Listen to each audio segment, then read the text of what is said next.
posibleng gamitin ang ABS-CBN sa pagbabalik sa ere. Usap-usapan ang bagong frequency o channel na gagamitin ng ABS-CBN sakaling bumalik at tuluyan ang payagan na mag-operate ng muli ang ABS-CBN na makabalik sa ere ngayong taon. Malakas ang bulong-bulungan na Channel 3 ang kanilang gagamitin na pagmamay-ari din ng ABS-CBN.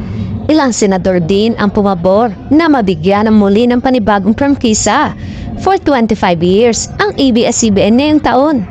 Ilang taon na rin walang trabaho yung mga kababayan natin na nagtatrabaho sa showbiz. Sa tanong kung ngayong 2025 marirenew ang prangkisa ng ABS-CBN, it should emanate sa lower house. Malaki ang posibilidad. Sa ngayon, ang ABS-CBN na isang malaking content creator kaya mula nang nanindigan ang media entity ang kanilang estado ngayon. Marami na silang produkto content ang naisa sa ere na sa iba't ibang platform. Sa TV man, sa cable, sa digital, sa online, maging sa mga sinehan at marami pang iba.